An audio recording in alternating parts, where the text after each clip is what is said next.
Hello दोस्तों, welcome back to my channel. यदि आप है बिहार बोर्ड कक्षा 9 के स्टूडेंट तो मैं आप लोगों के लिए गणित का ओरिजिनल पेपर लेकर के आ चुका हूं। यहीं से आप लोग का सारा क्वेश्चन रहने वाला है। तो इस वीडियो में हम लोग सिर्फ और सिर्फ ऑब्जेक्टिव की बात करने वाले हैं और इसका तुरंत थोड़ी ही देर बाद में आप लोग के लिए सब्जेक्टिव अपलोड किया जाएगा। तो उसके लिए आप लोग हमारे चैनल के साथ जुड़े रह सकते हैं। साथ ही आप लोग अगर चैनल पर नए हैं तो उसको ज़रूर सब्सक्राइब कर लीजिए और अपने दोस्तों में भी इसको शेयर कर दीजिए। तो चलिए हम लोग स्टार्ट करेंगे पहला नंबर क्वेश्चन से। तो हम लोग नीचे की तरफ जब स्क्रॉल डाउन करेंगे तो यहाँ पे हम लोग देखेंगे कि इस तरह का क्वेश्चन पेपर रहने वाला है। यहाँ पे विषय का कोड आप लोग चेक कर सकते हैं, 110 है। और इसी तरह से आप लोग का आज जो एग्ज़ाम होने वाला है सेकेंड पाली में, वो आप लोग को इसी तरह का क्वेश्चन पेपर मिलने वाला है। तो चलिए अब हम लोग क्वेश्चन नंबर 1 की तरफ चलेंगे। अगर आप लोग हमारे टेलीग्राम चैनल से नहीं जुड़े तो वहाँ जुड़ जाइए ताकि आप लोग को मैं ये पेपर प्रोवाइड कर सकूँ। यहाँ पे आप लोग पहला क्वेश्चन देख सकते हैं, निम्नलिखित में से कौन सी संख्या परिमेय है। तो इसका अगर बात किया जाए तो ये अपरिमेय है, ये भी अपरिमेय है, ये भी अपरिमेय है। लेकिन √9 का अगर वैल्यू देखिएगा तो ये हो जाता है 3, इसलिए ये हो जाएगा परिमेय संख्या, यानी 1 का बी। आप लोग इस तरह से लिखते हुए चलेंगे, 1 का बी हो गया। उसके बाद अगला क्वेश्चन हम लोग देखेंगे तो अगला यहाँ पर आता है क्वेश्चन नंबर 2 है, √10 गुना √15 का मान क्या होगा। तो इन दोनों का अगर गुना करिएगा तो रूट अंडर आ जाएगा 150 और रूट अंडर 150 का वैल्यू होता है आपका ऑप्शन नंबर ए, यानी कि 5√6। आगे की ओर हम लोग चलेंगे तो अगला यहाँ पर आता है x इक्वल टू √3, तो x प्लस 1/x। यहाँ पे 1/x का मान क्या होगा। तो इसको अगर आप लोग यहाँ पे अगर वैल्यू डालिएगा इसका तो आ जाएगा आपका 4/√3, यानी कि ऑप्शन नंबर बी, यानी कि 3 का ये हो जाएगा आपका ऑप्शन नंबर बी। नेक्स्ट अगला की तरफ हम लोग चलेंगे तो यदि x² प्लस 3x-2a का एक गुणनखंड x-2 हो तो a का वैल्यू क्या हो जाएगा। तो इसमें अगर आप लोग सारा वैल्यू अगर डालिएगा तो यहाँ पे आप लोग के पास क्या आ जाएगा, यहाँ पे आप लोग के पास आ जाएगा सिर्फ और सिर्फ 2। इसका अगर आपका वैल्यू दिया हुआ है तो 2 आप लोग इसमें पुट करिएगा तो यहाँ हो जाएगा 4। तो यानी कि अगर और यहाँ ये सबको देखिएगा तो यहाँ पे आ जाएगा आपका माइनस में, यहाँ भी आ जाएगा आपका प्लस में 4 है या बराबर में 0। अगर इसको आप लोग इसको बराबर की इस साइड लाइएगा तो यहाँ पे आ जाएगा -4 और ये दोनों कट जाएगा -1 टाइम में, इसलिए इसका ऑप्शन नंबर डी हो जाएगा। नेक्स्ट आगे की ओर अब हम लोग चलेंगे तो यहाँ पर अगला आता है a प्लस बी का होल स्क्वायर क्या होता है। तो ये तो फार्मूला ही है, तो ये हो जाएगा आपका ऑप्शन नंबर ए, यानी कि a² plus 2ab plus b²। अगला अगर हम लोग देखेंगे तो अगला है x plus a into x plus b. ये सीधा फार्मूला है और इसका जो आंसर हो जाएगा x² plus a plus b x plus a b, ये हो जाएगा, यानी कि ऑप्शन नंबर बी। आगे की ओर हम लोग चलेंगे तो अगला आता है a माइनस बी प्लस सी का होल स्क्वायर। तो ये हो जाएगा आपका a² plus b² plus c²। Minus में 2ab माइनस में 2bc और प्लस में 2c, ये जो है ऑप्शन नंबर बी इसका करेक्ट है, आधा इसमें कट गया है। नेक्स्ट अगला हम लोग अगर देखेंगे तो अगला सवाल नीचे की तरफ है 2x प्लस वाई का होल क्यूब बराबर क्या हो जाएगा। तो ये आपका जो आंसर हो जाएगा, यहाँ पर आप लोग फार्मूला जानते होंगे, a प्लस बी का होल क्यूब के आधारित है। a प्लस बी का होल क्यूब बराबर होता है a³ प्लस b³ और इंटू में जो हो जाएगा आपका +3 ab into a plus b, तो इस पर आधारित है। तो इसका जो सही आंसर हो जाएगा वो हो जाएगा आपका ऑप्शन नंबर इसका हो जाएगा ऑप्शन नंबर बी हो जाएगा 8। यहाँ पे देख सकते हैं क्योंकि 2 पे पावर 3 है तो 2 पे पावर 3 बराबर 8 होता है, इसलिए ऑप्शन नंबर बी हो जाएगा। नेक्स्ट अगला x प्लस 2y का होल स्क्वायर। तो ये हो जाएगा x² प्लस में 4xy प्लस में 4y²। यहाँ पर ये जो है आपका ऑप्शन नंबर बी, ये हो जाएगा आपका करेक्ट। अगला सवाल हम लोग देखेंगे तो अगला सवाल यहाँ पर आता है a प्लस 2b प्लस सी का होल स्क्वायर। तो इसका जो अगर आप लोग वैल्यू निकालिएगा तो a² plus 4b² plus c² plus 4ab plus 4bc plus 2c, यानी कि ऑप्शन नंबर ए हो जाएगा। आगे की ओर हम लोग देखेंगे तो x प्लस 1/x प्लस 4, तो x² प्लस 1/x² का वैल्यू क्या होगा। तो इसका जो आपका आंसर आ जाएगा वो आ जाएगा आपका 14। इसको आप लोग अगर हल करिएगा a प्लस बी के होल स्क्वायर के हिसाब से तो ठीक है। मैं हल करके नहीं बता रहा हूँ क्योंकि उसमें बहुत लंबा लेंदी प्रोसेस लग सकता है, ज़्यादा टाइम उसमें खींचा जा सकता है। और यहाँ पे अगला हम लोग देखेंगे तो a plus B plus C बराबर 7, तो ab plus B C plus C A बराबर 15। तो a² plus b² plus c² का वैल्यू क्या हो जाएगा। तो इसका जो आपका आंसर आ जाएगा वो आ जाएगा आपका 19, यानी कि ऑप्शन नंबर सी हो जाएगा। आप लोग इसको हल करिएगा a प्लस बी प्लस सी के होल स्क्वायर से, तो आप लोग को 19 प्राप्त हो जाएगा। नेक्स्ट अगला हम लोग देखेंगे तो अगला आता है एक्स प्लस ए बहुपद एक्स पे power 4 minus A square X square plus 3x-6a का एक गुणनखंड ए हो तो ए का वैल्यू क्या हो जाएगा, तो ए का वैल्यू हो जाएगा आपका ऑप्शन नंबर ए यानी कि 0। नेक्स्ट अगला हम लोग देखेंगे तो किसी त्रिभुज के तीनों कोण बराबर हो तो प्रत्येक कोण का माप क्या होगा, तो तीनों कोण बराबर है इसलिए सभी कोण का माप क्या हो जाएगा 60 डिग्री, क्योंकि त्रिभुज के तीनों कोणों का योग होता है 180 डिग्री। ठीक है। नेक्स्ट अगला आता है किसी समकोण त्रिभुज के दो न्यून कोणों के अर्धक परस्पर ओ पर मिलते हैं तो इन अर्धकों द्वारा ओ पर बनाया गया कोण क्या होगा, तो ये हमेशा 90 डिग्री का कोण बनाएगा।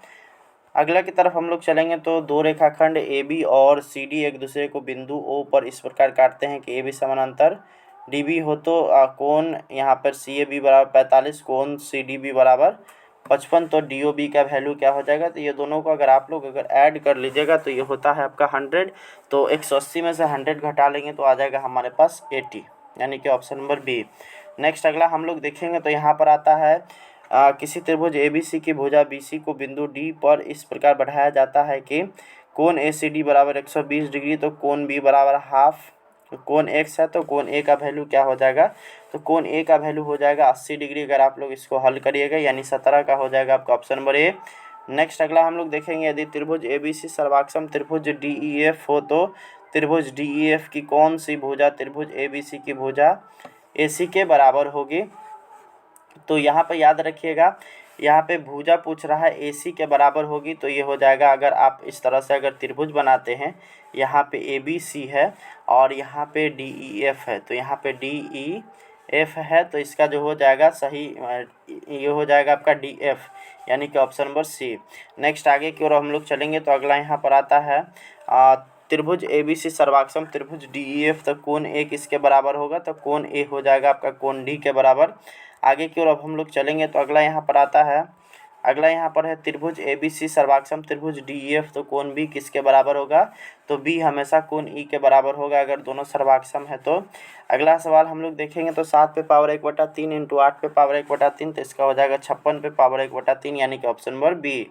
नेक्स्ट अगला हम लोग देखेंगे तो अगला यहाँ पर आता है 3 पे पावर 0 प्लस 5 पे पावर 0 बटा 7 पे पावर 0, तो ये 1 + 1 बटा 1 यानी कि 2 + 1 2/1 यानी कि 2 आ जाएगा, यानी कि ऑप्शन नंबर ए हो जाएगा। नेक्स्ट आगे की ओर हम लोग चलेंगे तो अगला यहाँ पर आता है √7 पे जो है यहाँ पे माइनस दिया हुआ है पावर में 2, तो ये हो जाएगा आपका 1 इसको अगर हम लोग इस तरह से देखें 1/7² यानी कि अगर हम लोग इसको अगर रूट के बाहर निकाल लेंगे तो ये आ जाएगा 1/7 यानी कि ऑप्शन नंबर ए हो जाएगा इसका करेक्ट।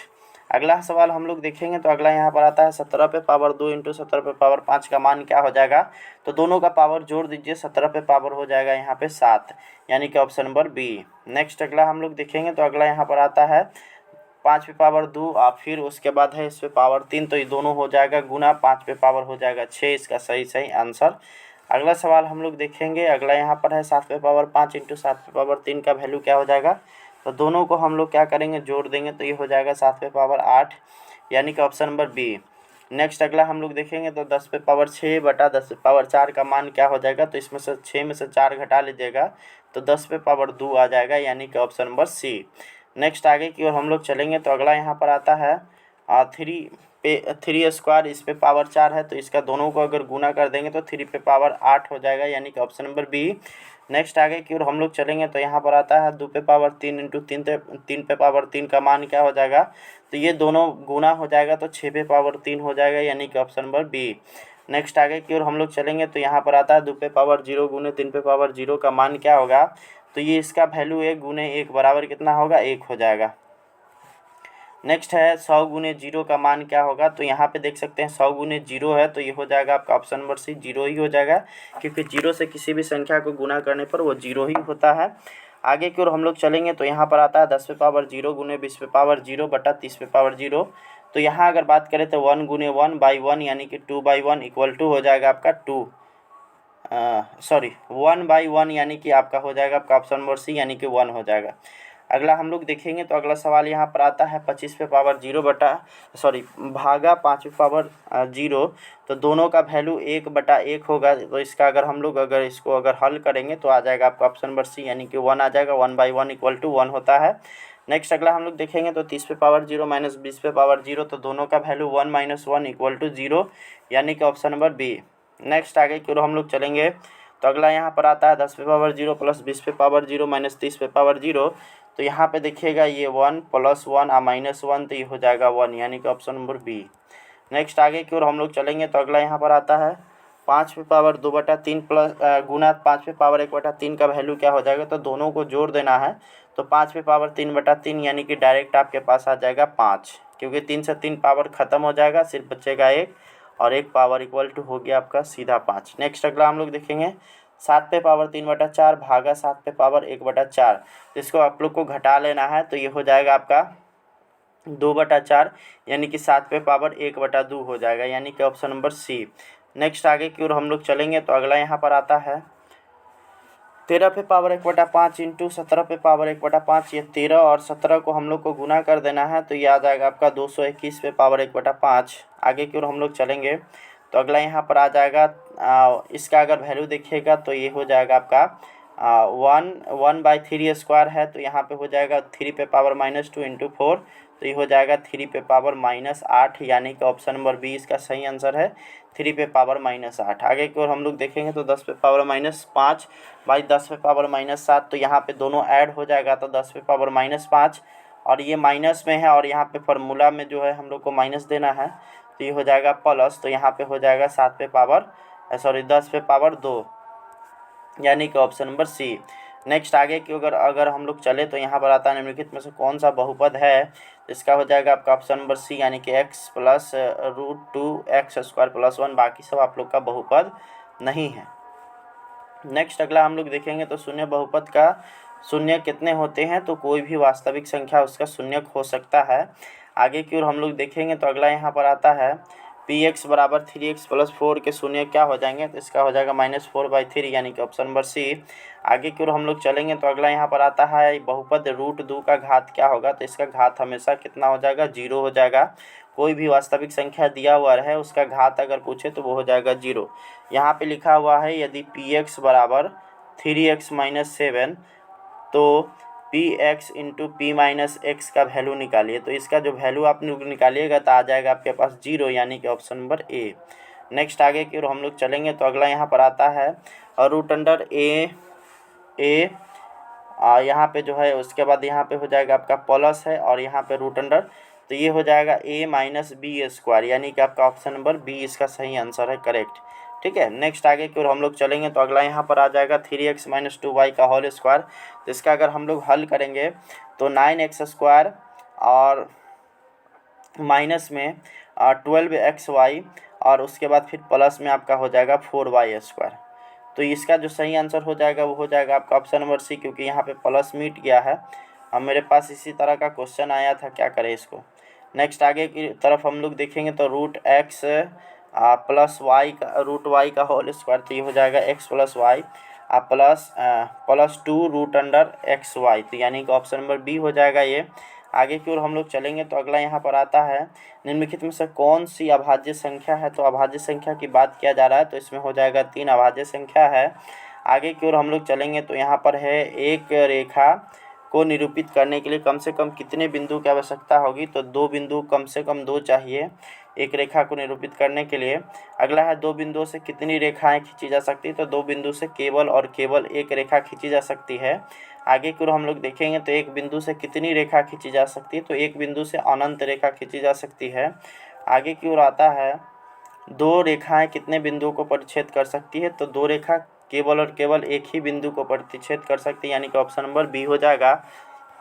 नेक्स्ट आता है त्रिभुज एबीसी में कोण ए प्लस कोण सी बराबर 100 डिग्री, तो कोण बी का वैल्यू क्या हो जाएगा, तो ये अगर 180 में से 100 घटा लीजिएगा तो आपके पास बच जाएगा 80। नेक्स्ट आगे की ओर हम लोग चलेंगे तो मिलान चिन्ह का मान क्या हो जाएगा, तो ये देख सकते हैं इसका वैल्यू 5 होता है, ये 2 हो गया, तो 5 और 2 7 हो जाएगा, यानी कि ऑप्शन नंबर डी हो जाएगा इसका करेक्ट। आगे की ओर हम लोग चलेंगे तो अगला आता है यदि किसी समांतर चतुर्भुज का एक कोण समकोण हो तो वह आवश्यक रूप से क्या हो जाएगा, तो वो आवश्यक रूप से एक आयत का रूप धारण कर लेगा। आगे की ओर हम लोग चलेंगे तो यदि किसी समांतर चतुर्भुज का कोण समकोण हो तो वो आवश्यक रूप से क्या होगा, तो वो हो जाएगा आयत। ठीक है, नेक्स्ट आगे की ओर हम लोग चलेंगे तो अगला यहाँ पर आता है बिंदु पर बने सभी कोणों का योग कितना डिग्री होता है, तो 360 डिग्री, यानी कि ऑप्शन नंबर डी हो जाएगा। आगे की ओर हम लोग देखेंगे तो किसी बिंदु पर बने सभी कोणों के मानों का योग कितना डिग्री होता है, तो 360 डिग्री, यानी कि ऑप्शन नंबर डी। आगे की ओर हम लोग देखेंगे तो यहाँ पर आ जाएगा कथन, यदि दो रेखाएं प्रतिच्छेद नहीं करती है तो वह समांतर है। ये क्या चीज़ है, तो ये एक तरह से अभिगृहित है, यानी कि ऑप्शन नंबर ए हो जाएगा।